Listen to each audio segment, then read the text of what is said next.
Travaillons et luttons, travaillons et luttons, soyons prêts et prions, bientôt le Maître va venir. Travaillons et luttons, il nous appelle tous, le champ nous est ouvert et la moisson est grande. Pour servir notre chef, ne pensons plus à nous, en avant vers le but, le Maître le demande. Travaillons et luttons, travaillons et luttons, soyons prêts et prions, bientôt le Maître va venir. Travaillons et luttons sans jamais nous lasser de notre Rédempteur, élevons la bannière. Fidèles jusqu'au bout, sachons persévérer, le repos nous attend dans la pleine lumière. Travaillons et luttons, travaillons et luttons, soyons prêts et prions, bientôt le Maître va venir. Amen. Vous pouvez vous asseoir.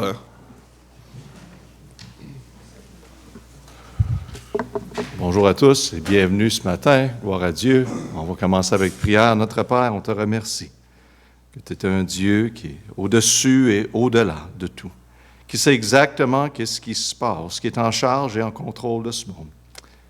Père, on te remercie que tu nous donnes l'opportunité de te connaître et avoir une relation personnelle à travers ton Fils Jésus-Christ. Père, c'est merveilleux de te connaître, c'est merveilleux d'être ici ce matin pour entendre ta parole. Et nous avons encore cette liberté d'être à l'Église, prêcher la parole de Dieu, partager ensemble. Père, merci pour ce grand privilège que nous avons comme chrétiens. Aide-nous, Père, aide-nous à reconnaître tous ces bienfaits.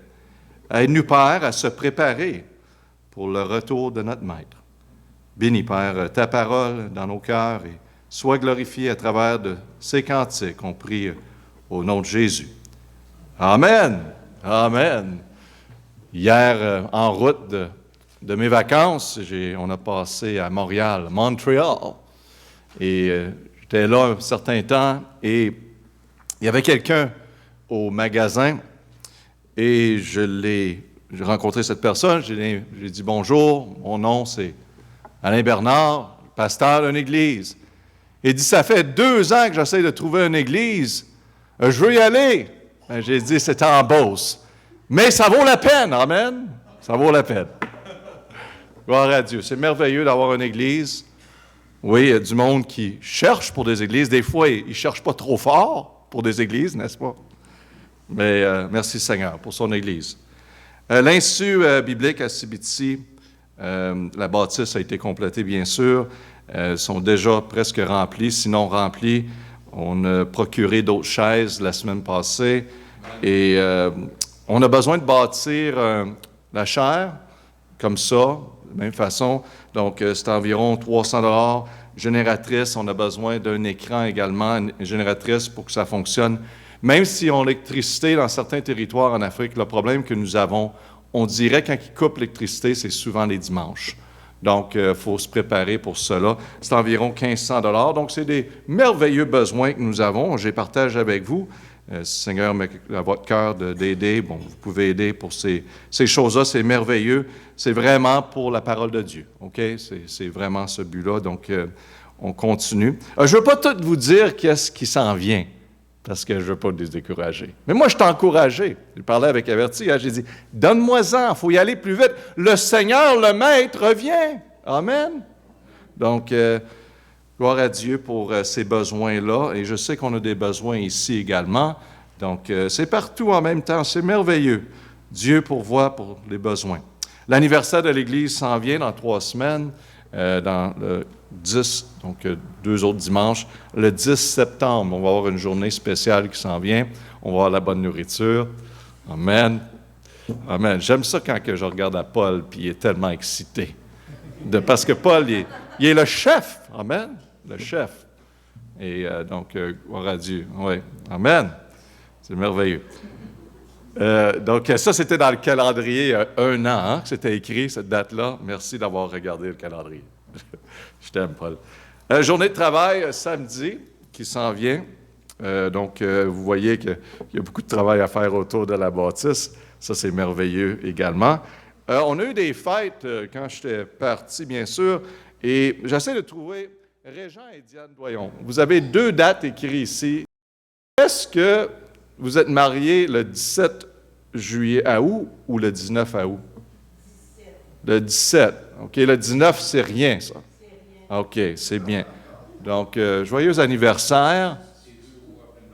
C'est 2 jours après le mariage. Wow! Il y a beaucoup de sagesse ce matin.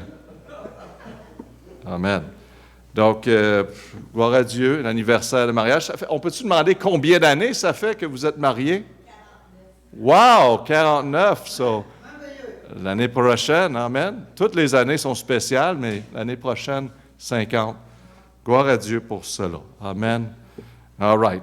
On va chanter ensemble.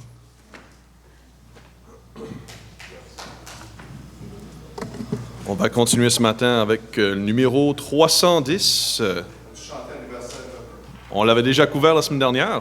Ah, ben ça mérite 2 fois. Pour la deuxième journée, c'est ça? Mais non, on va continuer avec le 310. Tout joyeux, bénissons le Seigneur. Vous vous levez à nouveau pour chanter, s'il vous plaît.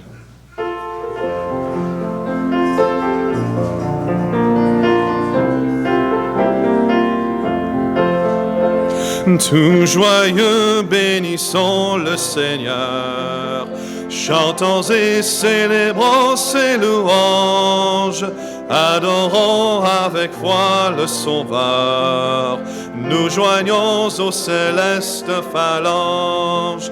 Gloire à Dieu,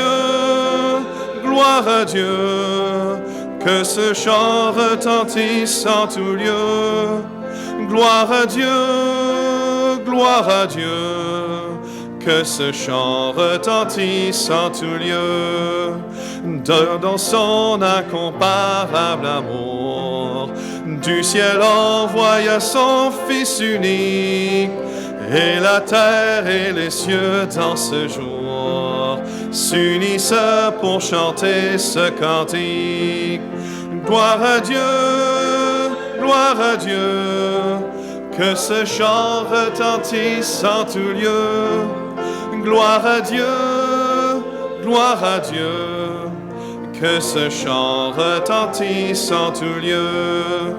Le châtiment qui produit la paix, Jésus-Christ l'a subi pour mon âme. Il voulut expier nos forfaits, en mourant lui sur le bois infâme. Gloire à Dieu, que ce chant retentisse en tout lieu. Gloire à Dieu, que ce chant retentisse en tout lieu. Nous voulons en retour, bon Sauveur, t'aimer par-dessus toute autre chose. Forme ton amour dans notre cœur, et puis de chacun de nous dispose. Gloire à Dieu, que ce chant retentisse en tout lieu. Gloire à Dieu, que ce chant retentisse en tout lieu. Amen. Et pour finir, on va tourner à la page 352. Numéro 352, voir mon Sauveur face à face.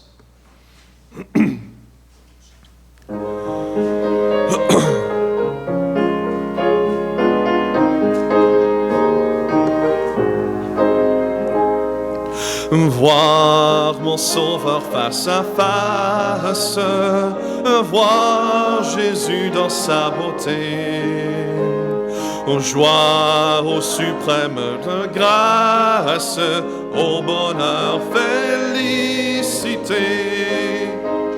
Oui, dans ta magnificence, je te verrai, divin roi. Pour toujours en ta présence, je serai semblable à toi. Ta gloire est encore voilée d'un voile ensanglanté. Bientôt sera révélée ton ineffable beauté. Oui, dans ta magnificence, je te verrai, divin roi. Pour toujours en ta présence, je serai semblable à toi. Oh, quel transport d'allégresse quand tes yeux baissés sur moi me diront avec tendresse, je mourus aussi pour toi. Oui, dans ta magnificence, je te verrai, divin roi. Pour toujours en ta présence, je serai semblable à toi. Amen. Vous pouvez vous asseoir.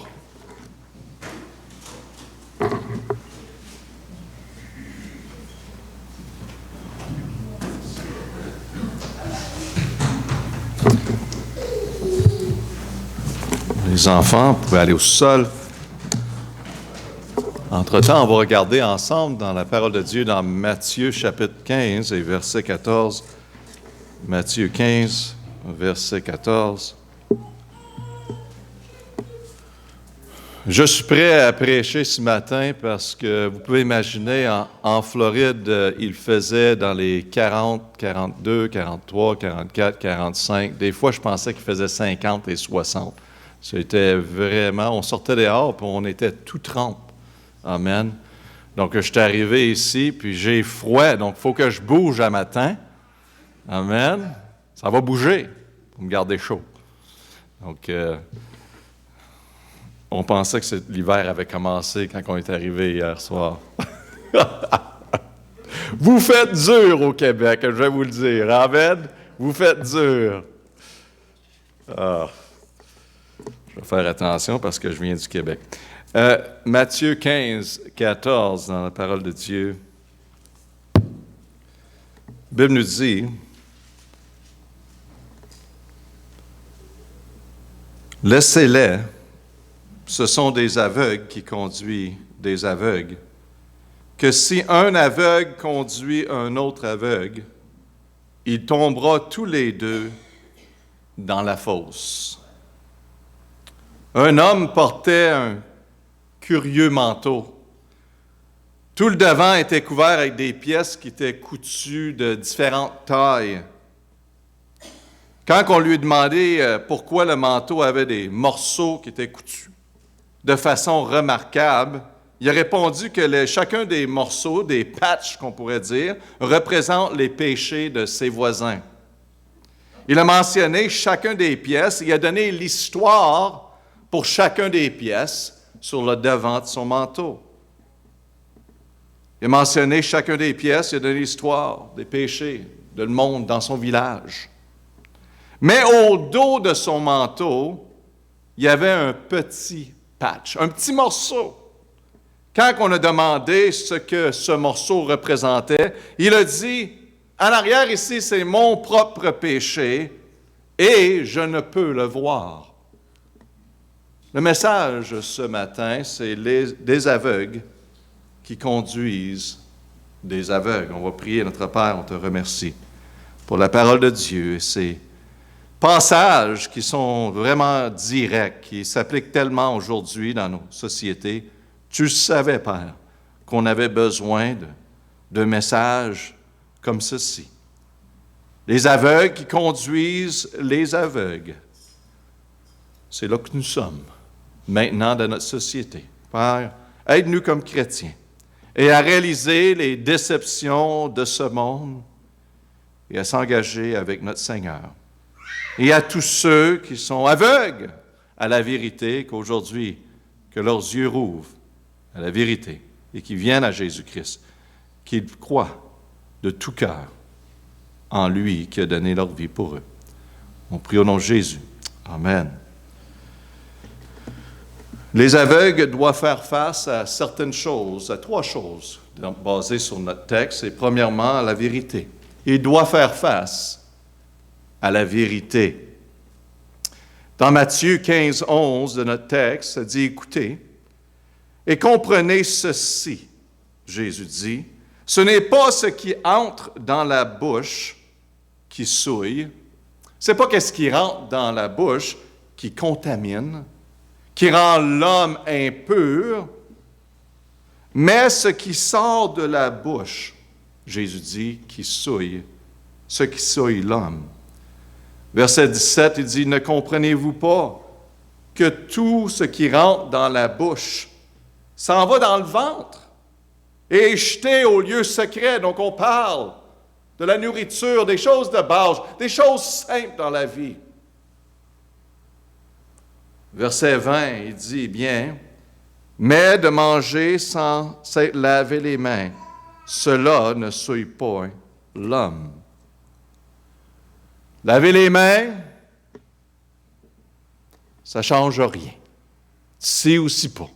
C'est une préférence. C'est bien pour la santé. Mais ce n'est pas ça qui fait l'homme. Ce n'est pas ça qui établit la relation avec Dieu. J'ai parlé la semaine passée avec un jeune homme de l'Inde. Et on était en train de jouer du tennis et à l'université. Il est venu pour jouer. Et je l'ai dompté. Amen. Oui. Je suis en train de mentir. Je pense qu'il m'a dompté. Mais il me mentionnait que c'était important pour moi, c'était le Seigneur. Il me mentionnait qu'il était hindou. Parce que ses parents étaient dans cette religion également. Mais il était ouvert à considérer autre religion. Donc, j'ai passé un très bon temps avec lui de parler de la parole de Dieu, l'assurance que nous avons à travers la parole. Mais il me disait qu'il mangeait pas de viande. Et j'ai posé certaines questions à ce sujet. Et je lui ai dit, sais-tu qu'est-ce que le Créateur dit à propos de cela? J'ai dit dans Genèse 3.3, la Bible nous dit, 9.3, tout ce que ce mieux et qui a vie vous servira de nourriture. Je vous donne tout cela comme l'herbe verte. Dieu nous permet de manger de nourriture. Toute nourriture, la viande. Je lui ai dit que la relation avec Dieu, le Dieu de la Bible, le seul vrai Dieu n'est pas basé du tout sur qu'est-ce qu'on mange ou qu'est-ce qu'on mange pas. Mais c'est pas basé sur les choses qu'on met dans notre bédaine du tout, ça n'a rien à faire. Et ça représente ici ceux qui vont majoriser, mettre l'importance sur les choses qui n'ont aucune importance à Dieu, sur les choses que Dieu dit, c'est pas important cela, manquez pas le point. Matthieu 15, 1, on voit les scribes et les pharisiens, et ce texte est à propos d'eux, qui mettaient l'emphase et l'importance que Dieu dit n'est pas important du tout. Vous manquez qu'est-ce qui est important. La Bible dit dans Matthieu 15, 1, alors les scribes et pharisiens vinrent de Jérusalem à Jésus et lui dirent, vous savez que les scribes étaient ceux qui écrivaient la loi. Ils connaissaient la loi. Et les pharisiens étaient une secte religieuse stricte parmi les Juifs qui croyaient qu'il était juste. Et il essaie tout le temps de se justifier et se démontrer comment bon et bien qu'il était devant tous les autres. C'était leur but, de paraître bien et de faire sentir les autres comme ils sont mauvais. Il établissait des lois afin de s'élever. au-dessus des autres. Donc l'emphase pour eux était toujours sur des choses mineures. Et verset 2 de chapitre 15, il vient à Jésus puis il dit, Jésus, Jésus, Jésus, Jésus, pourquoi tes disciples transgressent-ils la tradition des anciens? Hein? Car ils ne lavent point les mains lorsqu'ils prennent leur repas. Wow! Jésus, tes disciples, peu importe tes disciples, s'ils ont tout laissé pour te servir, peu importe s'ils sont persécutés pour la cause de Jésus-Christ chaque jour, peu importe qu'ils prêchent la parole de Dieu à des milliers de personnes afin qu'ils sortent de les ténèbres, qu'ils sortent de l'enfer et qu'ils aient la vie éternelle, peu importe cela, Jésus, avant le repas, ils disent, tes disciples, ils ne lavent pas leurs mains. Oh! Ils ont oublié de laver leurs mains. Qu'est-ce que tu vas faire? Quel pécheur. Quel terrible pécheur. Puis c'est ça aujourd'hui dans notre société. L'emphase est mise sur les choses mineures qui n'ont aucune importance afin d'éviter de faire face à un Dieu tout-puissant.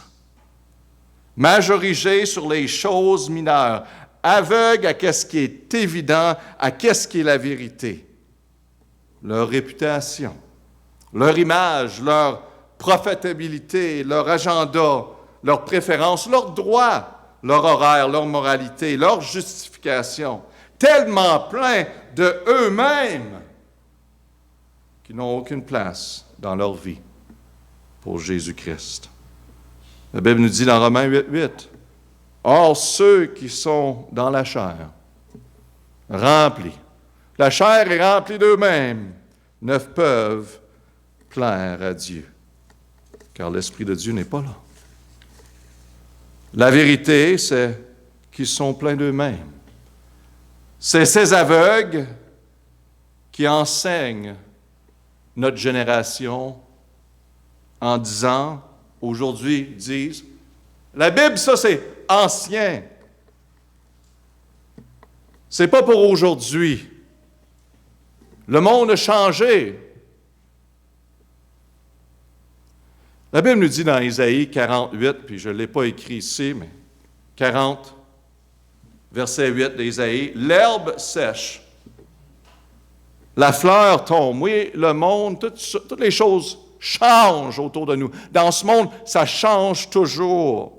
L'herbe sèche, les fleurs tombent, mais la parole de Dieu demeure éternellement. Gloire à Dieu pour cela. Amen.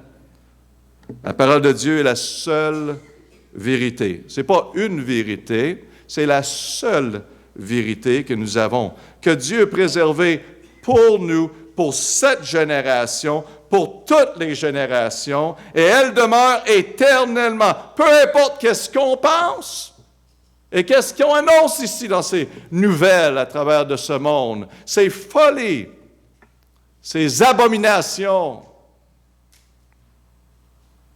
elle demeure éternellement. Sa parole ne changera pas selon l'homme, selon les préférences de l'homme, selon les corruptions de l'homme. Dieu n'a jamais changé sa parole pour accommoder l'homme dans ses péchés. Il ne commencera pas avec cette génération pervers. Et pervers, je vais vous le dire. J'ai voyagé encore, puis c'est incroyable comment c'est pervers dans nos sociétés. C'est à l'homme de se conformer à Dieu et à sa parole. C'est à l'homme à regarder à la lumière de la parole de Dieu et se soumettre à la parole de Dieu. Au lieu, le monde continue à mettre leur confiance dans les leaders, dans la politique, les religieux, les éducateurs, les éducatrices. Oh, pasteur, ces personnes ont des formations professionnelles. Il faut les écouter. Qu'est-ce qu'il dit doit être bien parce qu'ils sont allés à l'université. Aux nouvelles, il y avait une éducatrice professionnelle. Quand on a demandé à cette personne la différence entre un homme et une femme, elle ne pouvait pas répondre. On est en trouble, mes amis. On est en trouble. Vous savez, le problème, c'est parce qu'il y a un agenda en arrière de tout ça. Et c'est la destruction qu'on voit arriver. Les aveugles conduisent les aveugles, s'enseignent la prochaine génération.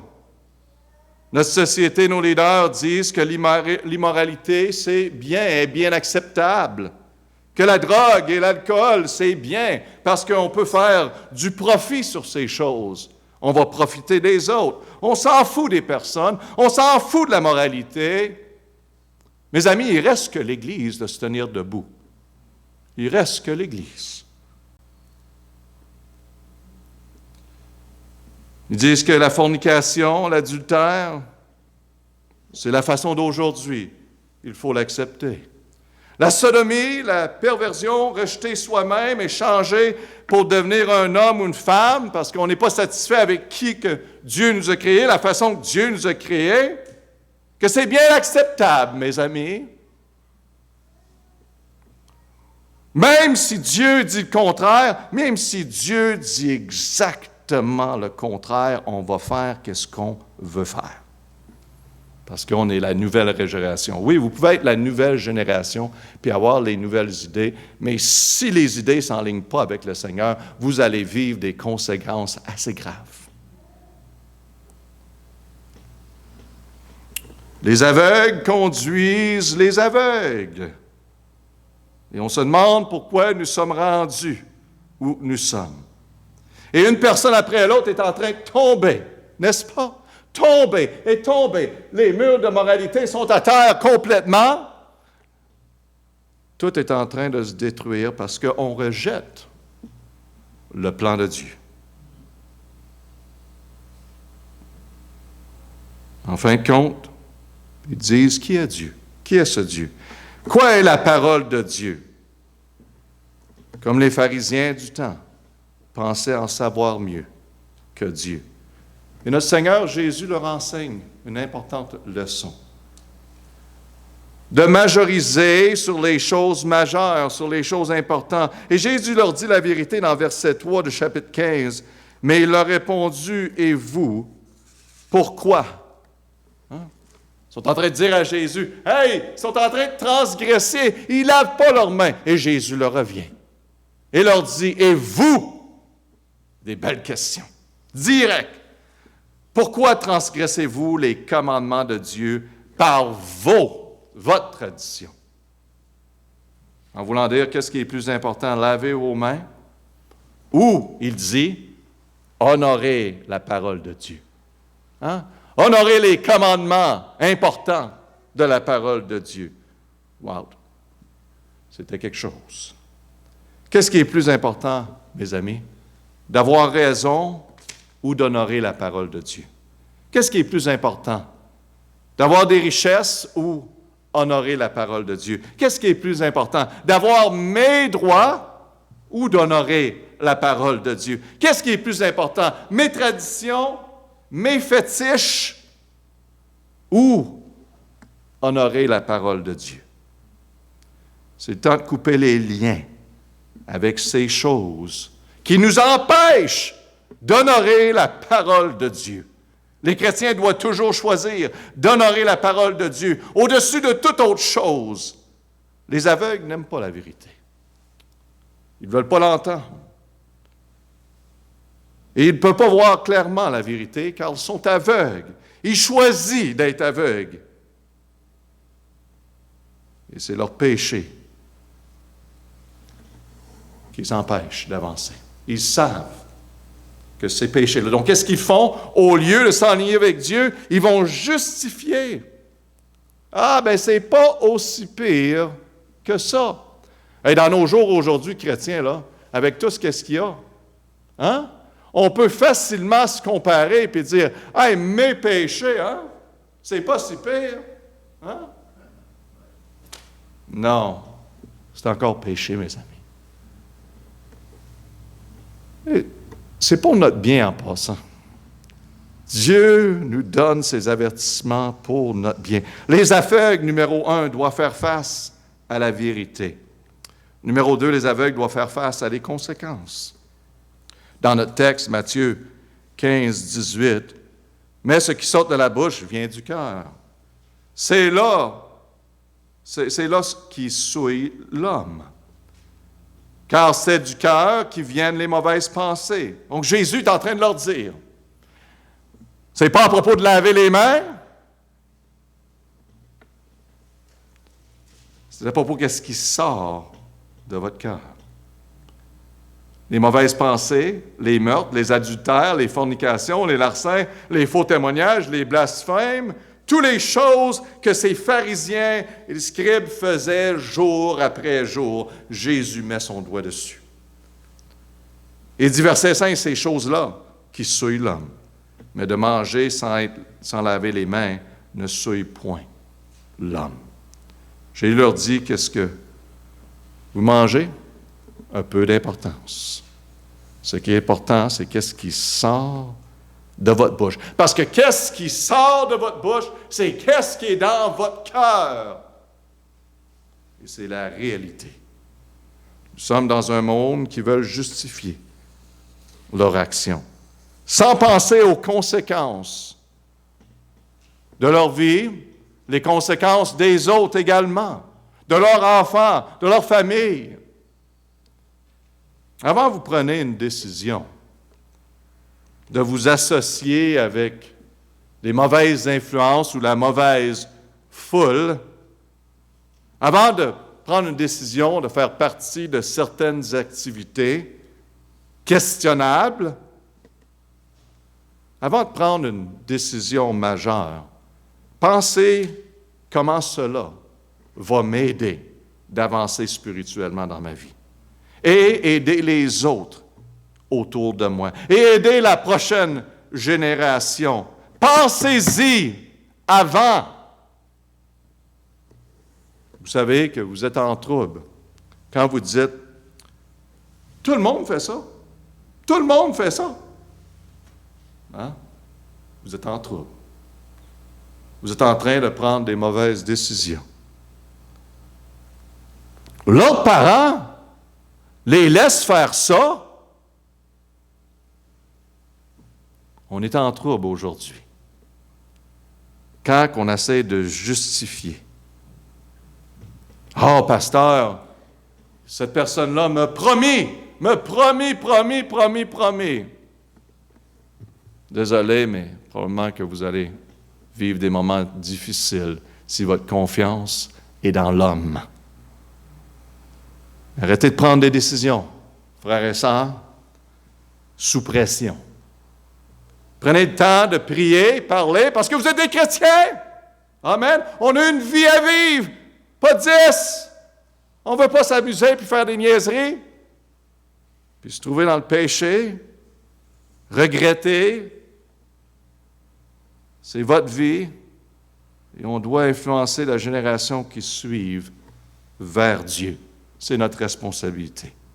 Dans Deutéronome 5:9, la Bible nous dit « Car je suis l'Éternel ton Dieu, un Dieu jaloux qui punit l'iniquité des pères sur les enfants, jusqu'à la 3e et la 4e génération de ceux qui m'haïssent. » Oh, pasteur, c'est juste mes péchés. Oui, mes péchés ont de l'influence pour la 3e et 4e génération. On voit ici les conséquences de mauvaises décisions. Mais j'aimerais lire verset 10 aussi parce que j'aime entendre les bénédictions. « Et qui fait miséricorde en 1000 générations à ceux qui m'aiment et ceux qui gardent mes commandements. » La bénédiction sur les familles, de ceux qui prennent les bonnes décisions. Et vous êtes pasteur, je n'ai pas pris les bonnes décisions, mais commencez maintenant. La repentance est là pour nous tous. Amen. Confessez. Et mettez-vous en règle. C'est tellement simple et puissant. Et ça va transformer votre vie et la vie de votre famille.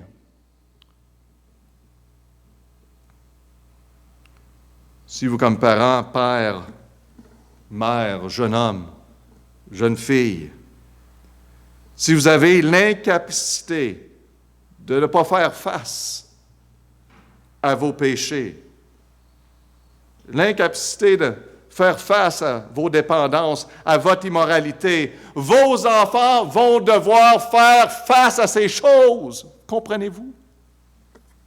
C'est le temps de faire face, afin que ça ne soit pas transmis à la prochaine génération, afin que ça n'enlève pas le feu dans notre cœur, parce que le péché va tout le temps éteindre le chrétien.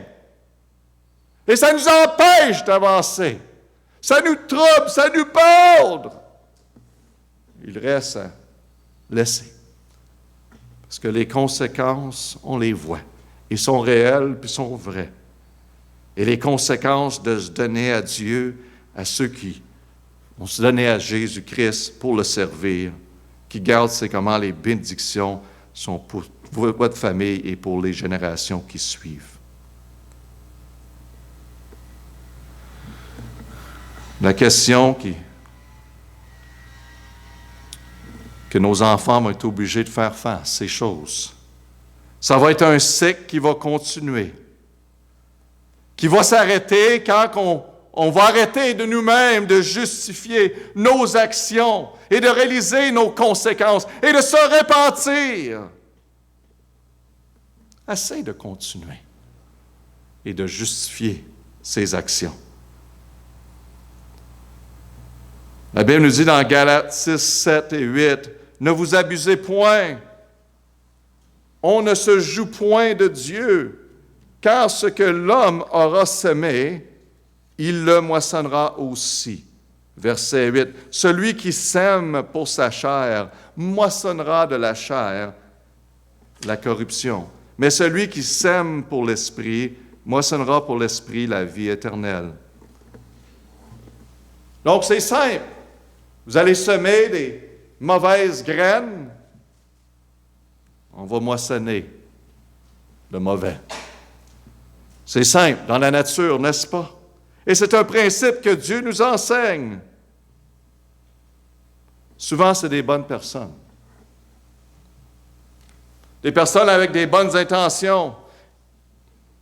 Simplement, combien de personnes que je rencontre, je leur parle du Seigneur, mais moi, je suis une bonne personne. C'est la première chose qu'ils vont dire. Je suis une bonne personne. Sûrement que vous avez des belles qualités, mais Dieu nous dit qui nous sommes, sans lui. Semer, des bonnes personnes qui sèment les graines d'indépendance de Dieu, qui font des choses dans leur communauté, qui sont impliqués, mais ils sont indépendants de Dieu. Et ils sèment ces semences-là dans la vie de leurs enfants, où qu'ils vont. Non. Oui, on va leur parler de Dieu, mais gardez une distance, n'est-ce pas? Parce que j'ai ma vie, j'ai mon futur. J'essaie m'établir et tout faire ci. Dieu, quand je t'en trouble, on parlera. Indépendance de Dieu. Les graines d'indifférence vers Dieu. Et ça me trouble. Quand on est en Christ, on se donne. Amen. À Christ. Pour le servir et le suivre. Et l'indifférence vers Dieu. « pasteur, tu sais, ce monde-là, regarde comme ils sont. Oui, on peut pas changer le monde. C'est Dieu qui va faire ça. Mais d'être indifférent et de ne pas s'impliquer et de dire, regarde, ça, c'est pas correct. On ne devrait pas faire ça. Et on ne s'implique pas à partager la bonne nouvelle qui va changer des vies, qui est la seule nouvelle qui peut laver les péchés de l'homme. Et on est indifférent vers sa parole. On sème des graines d'immoralité. Un petit peu ici, pasteur, un petit peu là, c'est pas si pire. Au moins, on n'est pas rendu là. Wow! Tu aurais dû voir ce que j'ai vu. Non. Nous sommes en trouble, mes amis. Le chrétien essaye toujours de se justifier et c'est pour sa propre perte. Semez les bonnes graines et vous allez moissonner avec joie.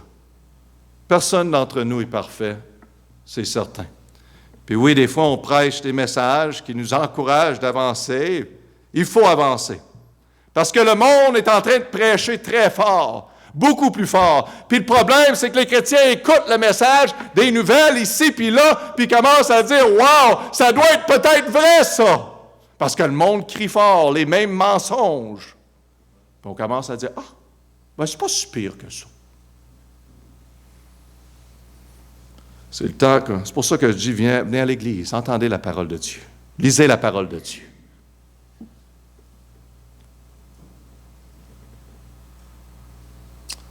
Personne n'est parfait. Mais gloire à Dieu qu'on a choisi de semer des bonnes graines. Semer la parole de Dieu dans nos cœurs, dans nos foyers. Et on voit les fruits, n'est-ce pas? Même à travers de nos on voit les fruits des semences qui ont été faites. Les aveugles doivent faire face à la vérité, à les conséquences. Et numéro 3, ils doivent faire face à le Créateur. Dans notre texte, c'est Matthieu 15, 13, Jésus dit, « Toute plante que mon Père céleste n'a point plantée sera déracinée. » Les disciples étaient troublés. Avez-vous entendu quelque chose?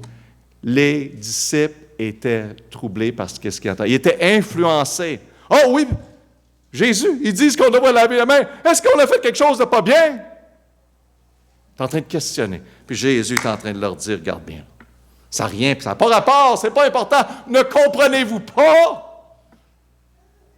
C'est qu'est-ce qui sort de l'homme qui est important.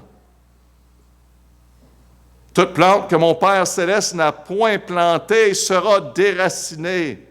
Jésus clairement à ses disciples, inquiétez-vous pas. Par les scribes et les pharisiens, par leur façon, sont aveugles. Inquiétez-vous pas. De ceux qui font juste piquer à des choses ici puis là, puis choisir des choses mineures. Inquiétez-vous pas. Verset 14 de notre texte, qu'est-ce qu'il dit? Laissez-les. Laissez-les. Frères, sœurs, laissez-les. Arrêtez de vous troubler. Vous savez votre position en Christ? Allez-y. Laissez-les. Ce sont des aveugles qui conduisent des aveugles, que si un aveugle conduit un autre aveugle, ils tomberont tous deux dans la fosse. Car je suis le Créateur. Je vais m'occuper d'eux. Dans Romains 1, 25, il dit bien, eux, qui eux? Eux qui ont changé la vérité de Dieu en mensonge et ont adoré à servir la créature au lieu du Créateur qui est béni éternellement. Amen. Ici, on parle dans ce texte du péché de la sodomie. Faire des choses qui ne sont pas naturelles. Les aveugles vont toujours faire pour ne pas reconnaître leur Créateur et continuer dans leur façon, dans leur péché. Parce que si il reconnaît qui est Dieu et que la parole de Dieu est la vérité, il doit se soumettre à lui.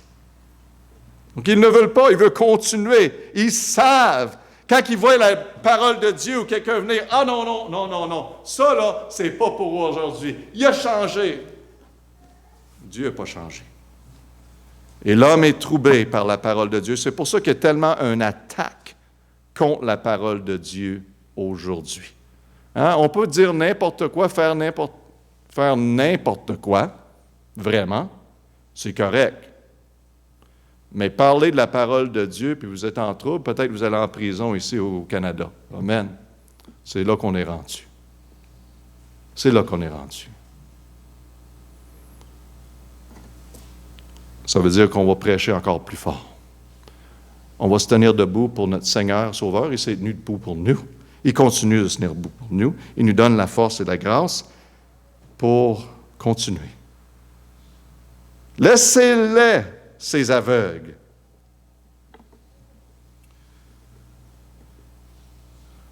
Ils vont adorer soi-même. Ils vont adorer la nature.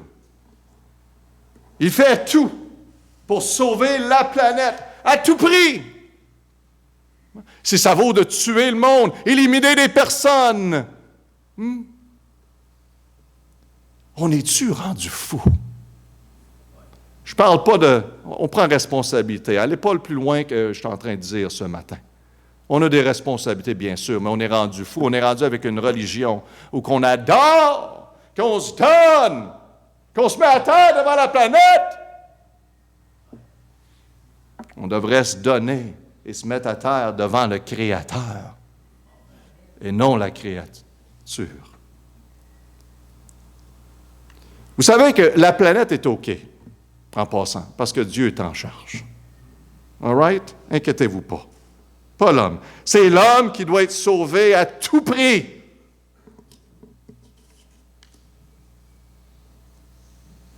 Sans Christ, il va faire face à son Créateur et sera condamné pour l'éternité à l'enfer. Tout parce qu'il a rejeté son Créateur. Mais Seigneur, regarde ce que j'ai fait. J'ai ramassé le papier qui était sur ta planète. Laisse-moi rentrer au royaume de Dieu. L'enfer est réservé pour toi. Tu n'as pas adoré ton Créateur.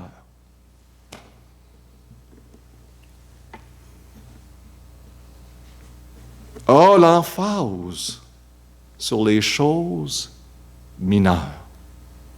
On a toutes sortes de bonnes choses et de bonnes raisons, toutes bien justifiées, toutes bien emballées, et les autres disent « Ah, oui, ça c'est vrai. » Mais Dieu dit « Non, c'est une abomination. Repens-toi et viens à moi. » La grande déception des pharisiens est parmi nous aujourd'hui. Dans Matthieu 15, 16 à 9, Jésus dit « Ainsi vous avez anéanti les commandements de Dieu par votre tradition. » Comment ils ont éliminé, mis de côté les commandements de Dieu? Par leur tradition. Combien de personnes me parlent de leur belle tradition? Hein? Il peut y avoir des traditions, mes amis, mais soyez certains que vos traditions ne sont pas contre Dieu et en conflit avec Dieu. Sinon, éliminez. Peu importe, ça fait 30 ans, 40 ans, 50 ans, 100 ans, 200, ça fait partie des ancêtres. Éliminez tous ces liens. Repentez-vous. Verset 7, hypocrite! Isaïe a bien prophétisé à votre sujet lorsqu'il a dit, « Ce peuple s'approche de moi, de la bouche, il parle beaucoup de moi, ils m'honorent des lèvres, ils font juste parler, mais leur cœur est bien éloigné de moi. » Ah, ils sont bons à parler, ils sont bons à dire des bons discours et à paraître bien, mais leur cœur est éloigné de moi. Verset 9, ils m'honorent en vain, en enseignant des doctrines qui sont des commandements d'hommes. Ces hommes religieux enseignaient des commandements d'hommes. Ils prenaient la parole de Dieu, puis ils changeaient la parole de Dieu pour paraître bien, pour profiter des autres. Des aveugles qui conduisent des aveugles, c'est partout. Pasteur, j'ai peur, qu'est-ce qu'on va faire? Mes amis, donnez-vous à la parole de Dieu. Étudiez la parole de Dieu. Vous allez avoir la vérité. Pas besoin d'avoir peur. Simplement suivre le Seigneur. Chrétiens, faisons attention de ne pas tomber dans ce piège des aveugles. La Bible nous dit, en finissant, dans 1 Corinthiens 6, 9 à 11, « Ne savez-vous pas, les injustes n'hériteront point le royaume de Dieu. » Les injustes. Ceux qui n'ont pas été justifiés par Jésus-Christ, qui cherchent leur propre justification, qui essayent de sauver eux-mêmes de leur façon, au lieu de dire, « Hey, qu'est-ce que Dieu dit est le moyen du salut? » Hein? Parce que Dieu l'a déjà écrit. C'est simple. C'est clair.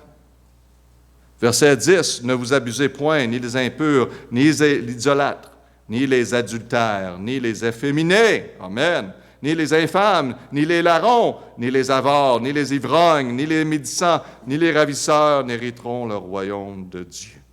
Donc la liste de tous les péchés. Plusieurs, bien sûr. Or, c'est là que c'était quelques-uns de vous.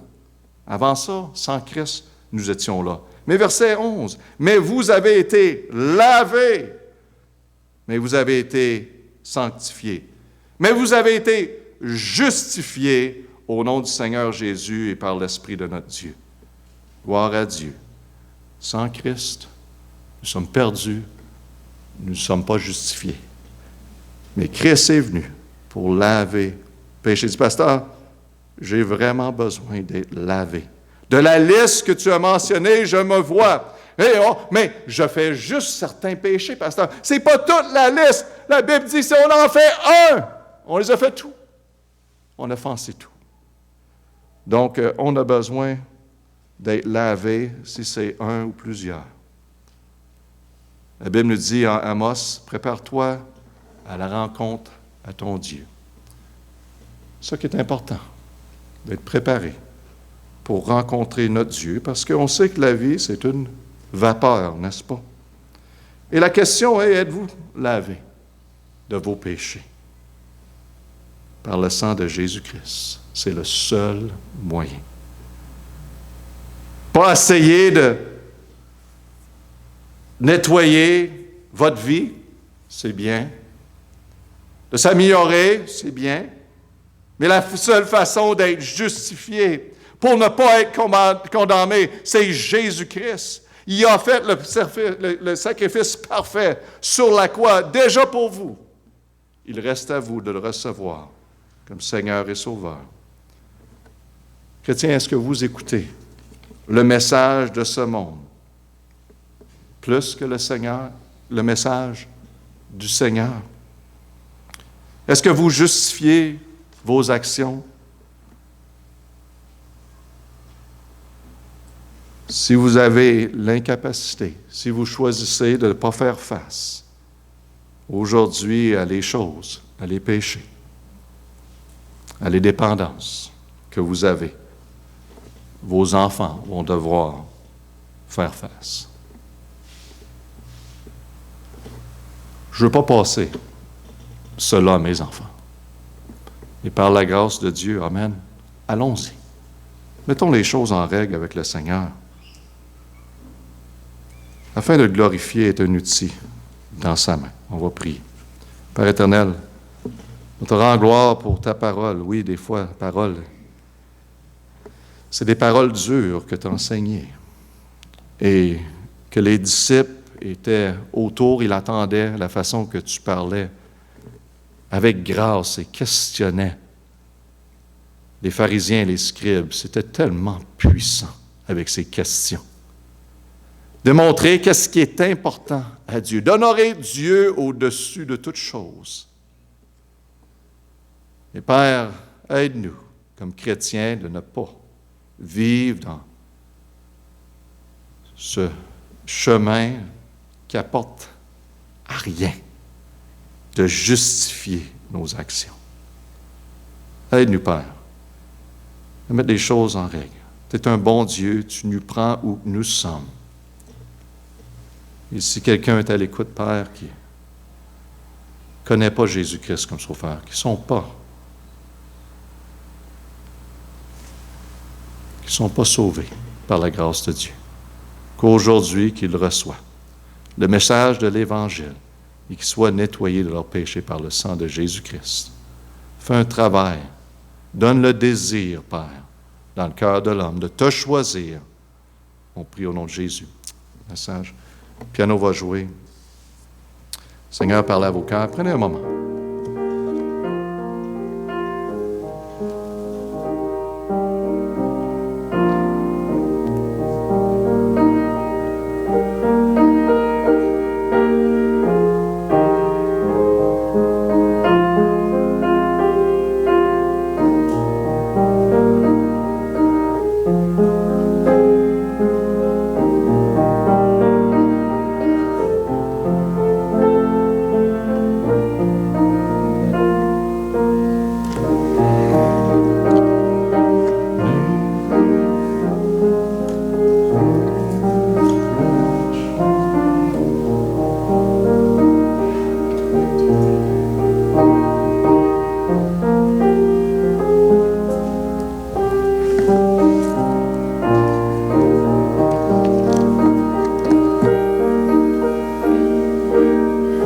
Si vous voulez, on peut chanter dans 123, « Viens, Esprit de Dieu vivant ». On chante à notre Seigneur. Viens, Esprit du Dieu vivant, sois le maître en moi. Viens, Esprit de Dieu vivant, sois le maître en moi. Sonde-moi, cours-moi, brise-moi, façonne-moi. Viens, Esprit du Dieu vivant, et régale-moi. Amen. Vous savez, les paroles de cette cantique, vous voulez vraiment avoir le succès d'avancer dans la vie, avoir la présence de Dieu. Cet esprit, sonde-moi, courbe-moi, brise-moi, façonne-moi. Fais ce que tu veux, Seigneur. Amen. Ça, c'est la richesse ici. C'est merveilleux. Donc, gloire à Dieu. Merci d'être ici. Et encouragez-vous les uns les autres. Amen. À ces jours-ci. Et si vous avez des questions à propos de la parole de Dieu, à propos du salut, pas certain. Mes amis, arrêtez de mettre ça de côté. Les choses importantes, les choses majeures, faites face et avancez dans la vie. Si vous avez des questions, prenez le téléphone si vous voulez, écrivez un texte, parlez-moi après la réunion, ça me fera plaisir. Mais allons-y pour la gloire de Dieu. Amen. On va terminer avec prière. Et Frère Doyon,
sa grâce et dis avec foi, oui, la victoire je l'aurai, et pour sa gloire je vivrai.